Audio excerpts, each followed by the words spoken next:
कुछ ऐसी हस्तियां होती हैं जिनका हम केवल नाम सुनते हैं, उनको पहचान नहीं मिल पाती है, चाहे वो कवि हों, साहित्यकार हों, कलमकार हों। लेकिन आज मैं आपको एक ऐसी हस्ती से मिलवाने जा रहा हूं जो अपने आप में एक खासियत रखती है और अपने आप में एक पहचान रखते हैं, जिनकी रचनाएं आपको हंसने पर मजबूर कर देंगी, जिनकी रचनाएं आपको खिलखिलाने पर मजबूर कर देंगी। आज मैं मौजूद हूं लखीमपुर खीरी ज़िले के निघासन तहसील के ग्राम टिंगनहिया में, जहां पर एक ऐसे कवि हैं, एक ऐसे शख्सियत राम प्रकाश जी हैं। आज मैं उनसे आपको रूबरू करवाऊंगा, जिनकी रचनाएं सुनकर आपको जरूर ही एक खुशी महसूस होगी। बहुत स्वागत है राम प्रकाश जी, आप एक अच्छे कवि माने जा रहे हैं, आपको सम्मान भी मिला है। कुछ ऐसी रचनाओं के बारे में मुझे बताइए, कुछ ऐसी अपनी पहचान बताइए कि लोग आपसे रूबरू हो। बात करिए। हमारी रचनाएं कुछ अध्यात्मपरक हैं और कुछ हास्य रचनाएं भी करते हैं जी। कुछ लेकिन तू मन के तार खोल के निहार ले अपार प्यार, चार रोज जिंदगी सुधार चैन पाइए। तू कौन है कहाँ का है सुधार ले निगाह यार, देख के पराई नारी जन्म ना गंवाई। बहुत सुंदर। दुलार की बयार में कुठार को न मार यार, जीवनी आसार की संवार के बिताइए। अकथ्य है अगम्य है शरीर में अनासवान, आत्मा अनंत की अखंड ज्योति पाइए। कहाँ को जा रहे हैं नैन बैन को सुधार लो, हजारों कष्ट पाके भी किसी से ना उधार लो। बहुत सुंदर। संवार के धरा सदा बसंत की बहार लो, कुपंथ पर चले उसे सुपंथ पर संवार लो। बहुत सुंदर। छदाम जो हजार पाए फूल भूल दुष्ट घूमते हैं भूमि भार से निहार लो। जो फूल के घमंड में हजारों नीच घूमते हैं, घर में ना छदाम बोले यूपी और बिहार लो। बहुत अच्छा आपने जो रचना पढ़ी है, आपने भी श्रोताओं आपने भी सुनी, लेकिन आज मैं उनसे परिचय भी लूँगा कि आखिर वो कहाँ रहते हैं, क्या करते हैं। जी, क्या नाम है आपका? हमारा नाम राम प्रकाश उर्फ विजय मिश्र आनंद है। कहाँ रहते हैं? कुछ हम टिंगनहिया में रहते हैं, मजरा रहना लगता है। आप जो रचनाएं लिख रहे हैं, आखिर कैसे सीख मिली आपको और क्या कोई सम्मान मिला है इसमें? सम्मान हमको दो बार मिला है माननीय प्रधानमंत्री जी से, और एक बार प्रशस्ति पत्र मिला था महामहिम प्रतिभा देवी सिंह पाटिल से, और मुख्यमंत्री क्या नाम चीफ मिनिस्टर साहब जो जिस समय वो थे मायावती जी, उनके समय में मिला था।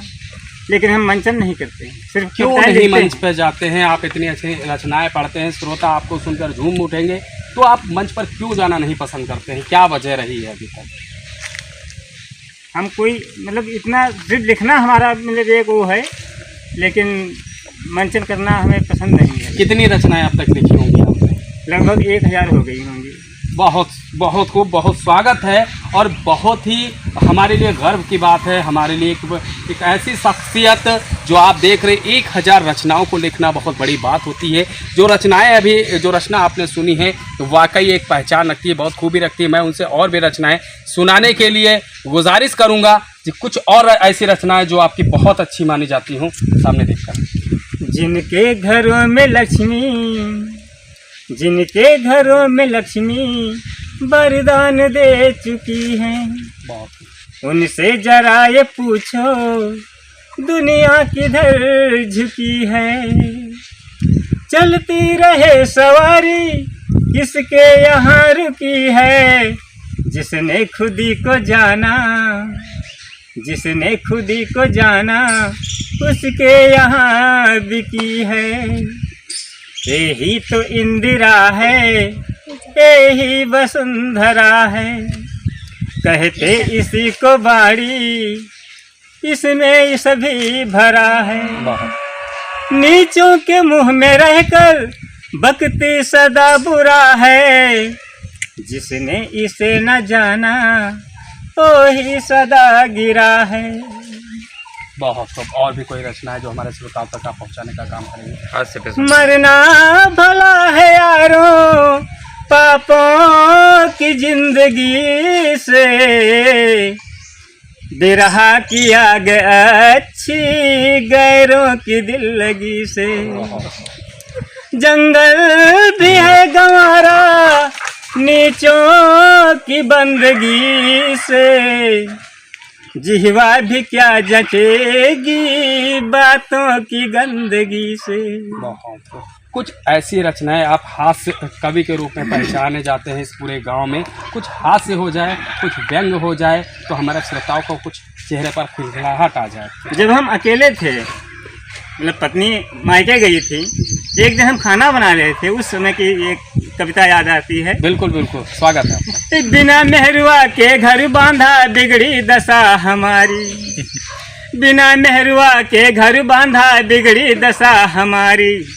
आटा गूंधा रोटी डालाऊं सब्जी करूं तैयारी, ले लो आटा जब नल पर पहुँचे घर में घुसी करारी। कुतिया खाई गई तरकारी देखो आगे का हुई, मन में धक्का लगा करारी काहे काहे का रोई। इस प्रकार से हम बहुत रोए। वाह भाई वाह। आप देख सकते हैं एक कवि जो रचनाएं लिखता है, उसकी आंखों में पत्नी की विहरन, मतलब एक बिछड़न याद आती है कि आज मेरी पत्नी होती मुझे ये नहीं करना पड़ता। लेकिन जिस तरीके से आप देख रहे हैं, शायद ये एक कहते हैं कि व्यंग्यात्मक रचना है मेरी, लेकिन मेरे ख्याल से जो दर्द इन्होंने अपना जताया है, इन्होंने खुद ही बताया, मेरे आंसू आ गए, मैं रोने लगा कि वाकई पत्नी का वियोग ऐसा होता है कि चंद दिनों के लिए जाने के बावजूद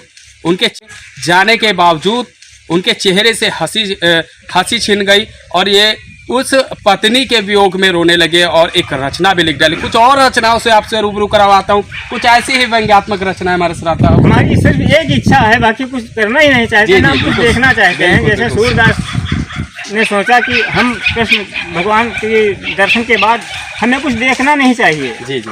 इस प्रकार से सिर्फ माननीय प्रधानमंत्री जी के दर्शन हो जाएं, उसके बाद हमें कुछ करना ही नहीं है। नहीं, रचनाओं के बारे में बात बताइए। यहाँ पर इसीलिए राजनीति नहीं, तो यही इसी पर एक रचना की है हमने।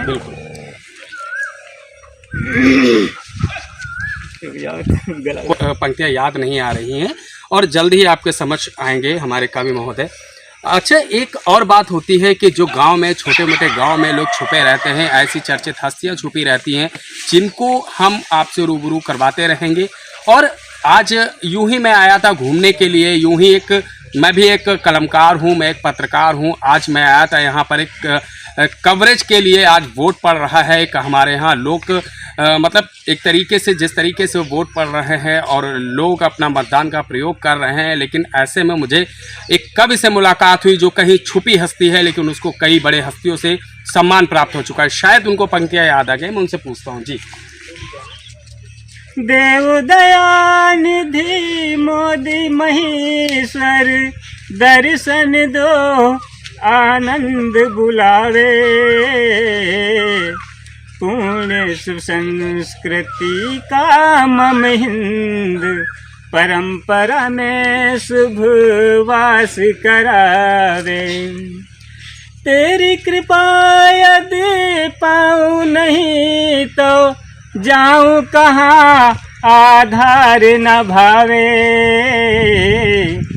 जीवित हो तेरी आस की तार से और नहीं कोई पार लगावे, और नहीं कोई पार लगावे।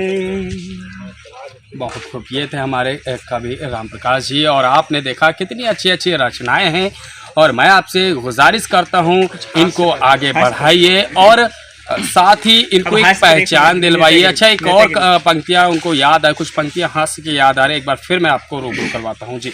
जब से आई नेतागिरी हिंदुस्तान में, जब से आई नेतागिरी हिंदुस्तान में, मची लड़ाई हिंदू मुसलमान में। बहुत पटे जनता को प्रधानवा कोटेदार भये मोह नचवा पाटे जनता को प्रधानवा। कोटेदार भये मोह नचवा गल्ला चीनी तेल चुरावे। हमका सबका खूब पढ़ावे हम सब कैसे गदहा फंस गए उनकी तान माँ। बहुत खूब, बहुत। और जब से आई नेतागिरी हिंदुस्तान में, ना कोई पंडित ना कोई मुल्ला, सब कोई घूमे खुल्लम खुल्ला। नेता आपस में लड़वावे अपने वाटन का बढ़वावे। नेता आपस में लड़वावे हमका सबका खूब पढ़ावे। घूमे गदहा जैसे अपनी अपनी तान माँ। समझो आपस में यहाँ मंत्री ना प्रधान माँ। बहुत। जब तक हम आप मेल नहीं करेंगे तब तक ना कोई प्रधान जी ना कोई पुलिस कोई फैसला नहीं कर सकता हमारा। बिल्कुल बिल्कुल। इस प्रकार से हम कविताएं कुछ याद नहीं आ रही हैं, इसमें हम थोड़ा। बहुत अच्छी बात। लेकिन जो भी रचनाएं आपने सुनाई मनमोहक थी, जिसे सुनकर शहर सी चेहरे पर हंसी आ जाती है। और आपने लास्ट में जो एक रचना सुनाई है, वाकई ये कड़वी सच्चाई है आज के ज़माने की, जहां पर राजनीति का दंश एक ऐसा समाज पर लगा है जो शायद सदियों बीत जाएंगी, वो भुलाए नहीं भूल सकता। ये थे मेरे साथ कवि राम प्रसाद जी। और ऐसे ही कई कवियों से, शायरों से और ऐसे ही कई ऐसी हस्तियों से मैं लगातार आपसे मुलाकात करवाऊंगा। और इस तरीके से, जिस तरीके से ये आगे बढ़ना चाहते हैं, मैं चाहता हूं कि मेरे चैनल के माध्यम से आप इनको बढ़ाइए, इनकी पहचान एक बार फिर आगे तक करिए कि उनको जो सम्मान मिले हैं वो खुले मन से दिए जाए, इनको मंच पर बुलाया जाए। जी हाँ,